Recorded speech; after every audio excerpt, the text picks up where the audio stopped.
telling you just how I feel. So wake up the memories of our name. It's so kind of deep.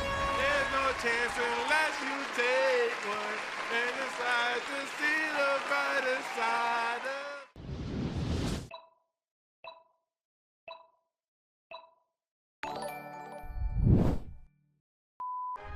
Vandervi, why Japan hates Avatar The Last Airbender? I think it's because they got ops. I think they saw Avatar. They're like, dang, America's really trying to steal our wave. We gotta OD overcompensate. They didn't like seeing the comp. They didn't like seeing the wreck. But I could also just be wrong. I'm not gonna lie.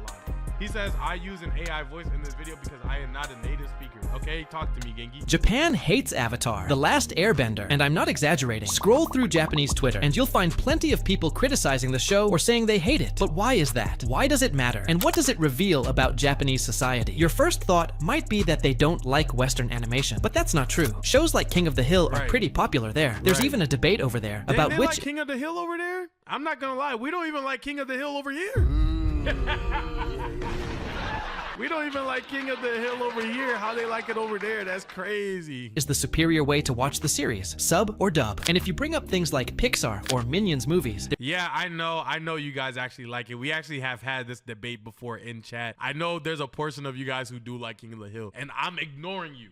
I'm actually ignoring you guys because I don't think you guys are real people. I don't think you guys watch that show with eyes open. There's no doubt they're beloved. They're big box office hits with tons of merchandise specifically made for the Japanese market. Heck, there are years where Tokyo Disneyland is the Disney park that receives the most visitors. So no, they do like animated shows that aren't anime. Okay. Well, I lied there, because for Japanese people, all animation is anime. There are a bunch of interviews on YouTube where they ask regular people what their favorite anime is, or the last one they saw, and they normally respond with things like Disney or Minions movies. Now that being said, it's not like they don't differentiate between Western and Japanese animation. If you go to otaku circles, where there are more niche fans, they sometimes differentiate between anime made in Japan, calling it Nihon no anime, Japanese anime, and Yo anime, Western or foreign anime, for animation made in the West or outside of Japan. Sometimes they skip that term. Dang, so technically my channel is some Yo anime. Like, you know what I'm saying? Like, Stanley Yo Animations. Oh! I get back to the react entirely and simply say Disney to refer to some Western animation, despite it not being made by Disney in a lot of cases. So if they like Western animation that is very different from anime, why not Western animation that looks like anime? Well, that's where it gets interesting. To begin with, Nickelodeon was never that popular there. The television channel was a paid cable channel, just like in countries like the USA, which meant only a fraction of the Japanese public could access it. However, it never became a big success, and on September 30th, 2009, Nickelodeon was taken off the air in Japan due to declining viewership, right around the time of what many consider the golden age of Nickelodeon, with shows like Drake and Josh, Zoe 101, and iCarly. Because of this, Nickelodeon as a brand isn't really Drake and Josh. Right around the time of what many consider the golden age of Nickelodeon, with shows like I never thought I'd be so simple. I found a way, I found a way. If you open up your eyes. Okay, cool. Drake and Josh. Drake and Josh, Zoe 101. Ooh, I know you see me standing here. Do I look good, my dear? Do I look good today? Yeah. And iCarly. Because of iCarly. Oh, frick. If you wanna play, come and play today. Let's just. No, that's Zoe 101 still. What's iCarly?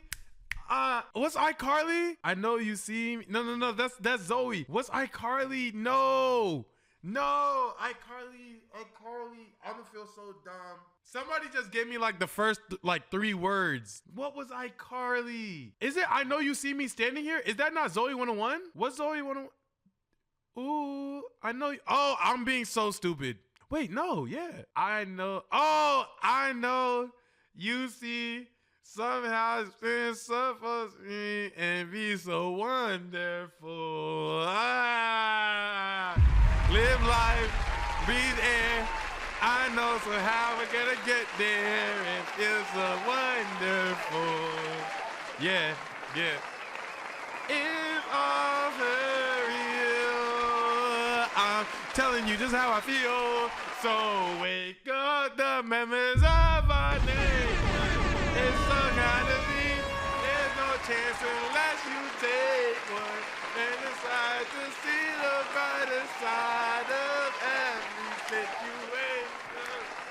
Some things are meant to be, so give your best and leave the rest to me. Leave it all to me. Leave it all to me. Just leave it all to me.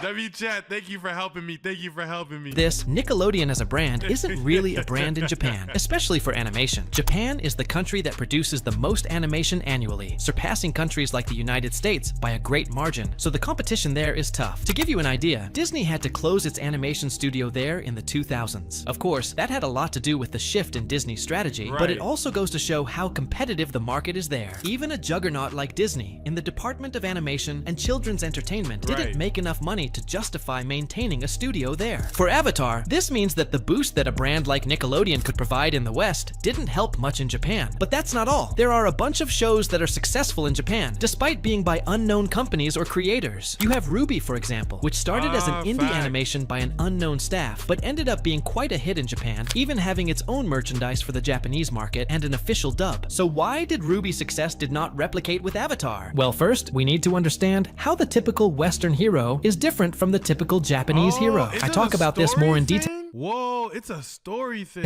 In another video, in case you want to check it out. But in case you don't, here's a part of that video where I explain the topic generally. To simplify things for the sake of argument, in the West and in Japan, the idea of a hero is fundamentally different. In Japan, heroes are like fables about determination. They are certain of their path, rarely wrong, and they move forward without hesitation, overcoming obstacles through sheer will. In contrast, I feel like that's shonens. Facts. American heroes are fables about the burden of power. They constantly question whether their actions are truly right and whether the end justifies the means. Of course, there are exceptions in both traditions, including the rise of anti-heroes. But if we simplify, Japanese heroes push forward with conviction, while American heroes are defined by inner conflict and doubt. This explains the differences with Spider-Man. In the comics, Spider-Man struggles to buy a used motorcycle and constantly wonders if he's being selfish and doing the right thing, worried about endangering people like his family and friends. This contrasts with his Japanese version, who not only has a motorcycle, but also an intergalactic spaceship that transforms into a robot that can fight in the middle of a city full of people. No matter how many buildings he destroys, he's always right, and no one questions this. He gets all this for free, without it costing him anything. This is possible because, as I mentioned, the message of the comic book Spider-Man is, with great power comes great responsibility. While in the Japanese version, the message is simply to try hard and fight for what you believe is right. This becomes more obvious when we look at the character that serves as the foundation and inspiration for all other superheroes in each region. In the West, this character would be Superman, who is very good-natured, always doubtful of himself, and tries to do the right thing without killing his enemies. Wait, like this dude? What you believe is right. This becomes more obvious when we look at the character that serves as the foundation and inspiration for all other superheroes in each region. In the West, this character— That is a black man. That was. In the West, this character— That is not Clark Kent, bro. Would be Superman, who is very educated, has no formal training, and often puts the world at risk just because he wants a good fight. They're practically polar opposites. These major differences in the Japanese market arose because Japan had little contact with Europe and the United States until about a century and a half ago, and was closed to the entire world for nearly 300 years. This caused Japan to create its own superheroes. We might not think of them as such, but characters like the Power Rangers, Goku, Naruto, or Luffy are exactly that. People with superpowers or special abilities who fight and protect the world. Now, how does this apply to Avatar, The Last Airbender? Well, Aang's whole backstory is about how he feels guilty for running away from his people once he learned he was the Avatar, and how this led to the genocide of his people and the start of the 100-year war. Most of the first season deals with his feelings of guilt, and it isn't until the final episode of the series, after constantly doubting himself, that he finally knows what he must do to end the main conflict of the story. In other words, he constantly doubts himself, is uncertain of his path, is frequently wrong, and moves forward with a lot of hesitation. In other words, he's the opposite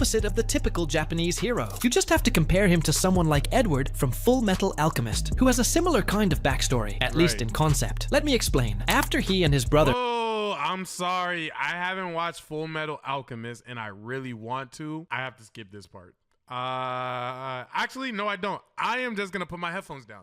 You guys can watch this. I'll be right fail here. at trying to revive their mother, and as a consequence, Edward loses a leg and an arm, while his brother loses his entire body. Edward is constantly tormented by what happened, but he doesn't stay eternally doubting himself. He accepts the mistake, he may blame himself, but he uses it as motivation to move forward with determination to fix what happened from episode 1. Of course, I'm generalizing here. Sometimes the story throws him curveballs, and things get harder, and he may feel bad about what happened and not know exactly how to fix the problem. But as I said, from episode 1, he's determined to solve it, and already has a rough idea of how to go about it. Now compare that with Aang, who takes multiple episodes to accept what happened, forgive himself, and even then, he's not sure what he should do until, again, literally the last episode. Although for us, Avatar may look very similar to anime, which is why the debate over what is anime often starts with this show. For a Japanese audience, that might not be the case, in no small part because of what I mentioned a few moments ago. This becomes more obvious when you read the comments from Japanese people who know the show, and you realize the real reason why Avatar never had a chance to succeed in Japan to begin with. But first, let me get something out of the way. Many people think it's because the Fire Nation, the bad guys of the story, are based on Imperial Japan. But that's wrong. Japan has a long history of watching and liking stories where they are the bad guys. For starters, Fist of Fury, the movie that made Bruce Lee famous, is a story where he fights Japanese dudes because they're kind of the bad guys. And that movie was so successful in Japan that the following year they made a Facts, and they love, like, Godzilla. Is that the same? That's not the same premise, but in my mind, it was genuinely the same premise. I feel like Japanese remake with a half Chinese, half Japanese actress that started. They don't like movies where they don't mind movies where they get the short end of the stick. That's what I was trying to allude to. There we go. That's where the connection was. That's where a whole franchise called Street Fighter. Yeah, that's the real name. And that's not all. A bunch of kung fu movies where Japan is also the bad guy became top box office hits. So no, Japan being basically the bad guys in Avatar isn't the reason why it didn't succeed in Japan or isn't well regarded. Hey, I just wanted to let you know I now have a Patreon where you can support the channel and help me keep making these videos. Starting at just $1, your support lets me invest in better equipment and assets. Right now, with a few exceptions, it's pretty much just me running everything, and with your help, I'd love to grow and make more and better videos for you. But if you can't or just don't want to, that's totally fine. You're already doing more than enough just by watching. If you're interested, the link is down below. The last and final reason is the following. Aang is bald. I am not kidding. If you go to Japanese Twitter, they don't like that he's bald, but he gets hair later. He literally gets hair later. That can't be real. This can't be real. That can't be real. Most common complaint about the show is the character designs, with many saying they don't like that the main character is bald. He gets hair. It may sound absurd, but it actually makes sense. I mean, this isn't a parody like One Punch Man, so such a design can stand out in an unexpected way. So if your show is hard to access, isn't from a well-known studio, he's not even choosing to go bald, technically speaking. Like in Avatar: The Legend of Korra, they said, like, you know, once you get good at airbending, blah blah blah, but even to be better at airbending, you shave your hair off so you can feel everything. You know what I'm saying? That way it can help you whenever you're choosing to fight and whatever the case may be. Like, I'm not gonna lie, that's his culture. Imagine somebody hating me because I like rap. Like, dang, you gonna hate the culture? Like, it's part of the. Imagine somebody hating, like, me dancing or shaking hips or something like that because I'm Caribbean. It's like, that's part of the culture. You can't hate the culture. You can't hate his baldness. It's part of the culture. That's weird. Faces heavy competition and feels unfamiliar. Its visuals become the main factor in deciding whether people give it a chance. And for Japan, Avatar didn't pass the look test. Well, if you guys have any more ideas as to why Japan would hate Avatar: The Last Airbender, because I don't agree with these right here. I understand they're actually probably deeply rooted in the actual meaning. But if you guys enjoyed the video, make sure you guys like, comment, subscribe down below. I'll catch you guys in the next video. Comment twice. It helps me in the algo. Peace.